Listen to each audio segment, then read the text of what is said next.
こんにちは。結果を出したいと頑張っているのにどうも空回りしちゃうなんてことありませんか？今回はですね、評価の高いビジネス書3冊から結果を出す人に共通するものすごくシンプルな問題解決のフレームワーク、これを抽出してお届けします。忙しいあなたのためにたった7分です。明日からすぐ使える実践的な知識の要点だけをぎゅっと凝縮しましたので、一緒に結果を出す思考法をインストールしていきましょう。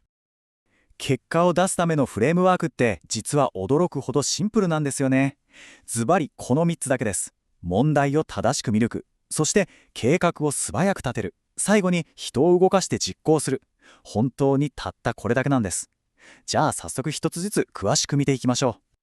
はい、まずは最初のステップ、真の問題を見抜く力。もうね、これが全ての出発点です。どうしてかっていうと、ほとんどの人が目の前の症状ばっかりに気を取られて、その奥にある本当の原因を見逃しちゃってるからなんですよね。まさにこの言葉、確信をついてますよね。ホンダの技術革新を支えた超目標達成法の中でも指摘されてるんですけど、多くの努力が無駄になっちゃう最大の原因って、そもそも取り組むべきじゃなかった問題に大切な時間とかリソースを割いちゃってることにあるってことなんです。じゃあこの真の問題って一体何なのか。すごく簡単に言うと、例えば売上が減ったっていう目に見れる症状のその裏に隠れてる本当の原因のことなんです。この大元を叩かないと、どんな対策をしても結局はモグラ叩きになっちゃうっていうことなんですね。この比較を見てもらうともう一目瞭然ですよね。例えば欠品が多いっていう症状があったとします。そうするとついじゃあ在庫を増やそうって考えがちですけど、これ典型的な間違ったアプローチなんですよ。だってこれじゃただコストが増えるだけですから。そうじゃなくて、正しいアプローチは、いや待てよ、そもそもなんで欠品が起きるんだっけって深く掘り下げていくこと。そうすると根本にある需要予測の精度が低いっていう本当の問題にたどり着けるわけです。ここまでやって初めて本質的な解決策が見えてくるんですよね。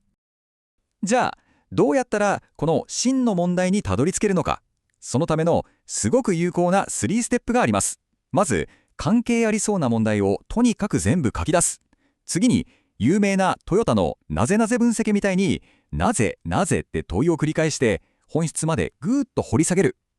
そして最後にこれさえ解決すればまるでドミノ倒しみたいに他の問題も片付くぞっていうたった一つのラストプロブレムを特定するんです。つまりここでのポイントはこれです。問題解決っていうのは目の前の火を消す消防士になるんじゃなくて、そもそもなんで火事が起きたのかを突き止める探偵になることから始まるってことですね。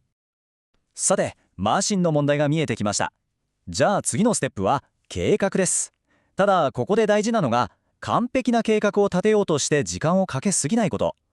結果を出す人たちが本当に重視してるのって完璧さよりもむしろスピードなんですよね。そこで出てくるのがこのクイック&ダーティっていう考え方。日本語で言うと手早くざっくりで OK みたいな感じですね。これは27歳からの MBA グロービスルービジネス基礎力10でも紹介されてるんですけど、要は完璧な情報を集めるのに時間はかけるんじゃなくて、まず動くためにざっくりした情報でいいから手早く集めようっていうアプローチなんです。このスピード感を実現するのに欠かせないのが仮説構築力です。これって何かというと、もしかしたらこれが原因かもっていう仮の答え、つまり仮説を立てる力のことですね。完璧な分析を待ってると情報集めだけで動けなくなる、いわゆる分析麻痺ってやつに陥りがちですよね。でもまず仮説さえあれば、それを確かめるためにすぐにアクションを起こせるわけです。このクイック&ダーティーな計画術、やることはすごくシンプルで、この3ステップだけです。まず仮説を立てる。そして素早く検証する。で、その結果を見て次の一手を打つ。一番大事なのはこのサイクルをどれだけ早く回せるか。別に間違っててもいいんですよ。むしろ早く間違えた方がそれだけ早く正解に近づけるんですからね。つまりこのステップで一番言いたいのは、100点満点の計画を1年かけてじっくり作るより、まずは60点の計画でいいからさっと実行して走りながら高速で改善し続けること。これこそが今の変化が早い時代で結果を出すための鍵ということなんです。さあ、いよいよ最後のステップです。どんなに素晴らしい問題特定ができて、どんなに素早い計画を立てたとしても、それを実行できなければ全く意味がないですよね。そして実行の段階で必ず関わってくるのが人。ここが正直一番難しいポイントかもしれません。課長から始める社内政治の教科書に出てくるこの言葉、これはもうビジネスの真理そのものだと思います。残念ながら組織って正しいこと言ってるだけじゃ動かないんですよ。誰がそれを言っているかがめちゃくちゃ重要なんです。計画を実行に移すには、この人の言うことなら協力しようと思ってもらえるような影響力、言い換えれば物事を前に進めるための健全な政治力が絶対に必要になってくるというわけです。じゃあ、その信頼ってどうやって気づくのか。このスライドが信頼されるリーダーとそうじゃないリーダーの違いをはっきり見せてくれます。例えば、部下の顔色を伺ったり、一緒になって会社の文句を言ったりする人。短期的には人気が出るかもしれないですけど、長い目で見たら信頼はガタ落ちです。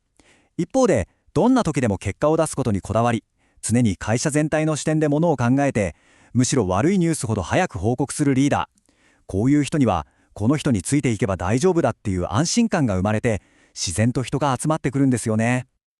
ここに挙げたのは、人を動かすためのすごく具体的なテクニックです。例えば、こまめな報告や相談で上司を驚かせない。これ信頼関係の基本中の基本ですよね。それから、いきなりでかいことをやろうとするんじゃなくて、まずは小さな成功を積み重ねて、このプロジェクトなんかうまくいきそうだなっていう雰囲気を作って、周りを巻き込んでいく。これら全部がせっかくの計画を絵に描いた餅で終わらせないための賢い生産的な政治というわけです。つまりこういうことです。どんなに優れた計画も実行されなければただの紙切れ同然です。その計画に命を吹き込んで本物の結果に変える最後の鍵、それこそが人を動かす影響力なんですね。さて、ここまで3つのステップを見てきました。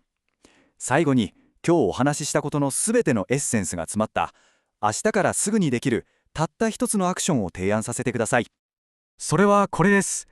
明日からまず1週間、どんな小さな問題にぶつかってもすぐにどうしようって解決策を探すんじゃなくて、一歩立ち止まって、あれ？そもそもなんでこれって問題なんだっけ？と自分に問いかけてみる。たったこれだけです。このたった一つの問いかけを習慣にするだけで、あなたは表情に振り回される人から物事の本質を解決する人へと変わっていきます。これはそのための本当に大きな一歩になるはずです。このように良質なビジネス書の中から本当に使える知識だけを抜き出して短時間で実践的な知恵を身につけたいという方は、ぜひチャンネル登録と高評価をしていただけると嬉しいです。それではまた次の解説でお会いしましょう。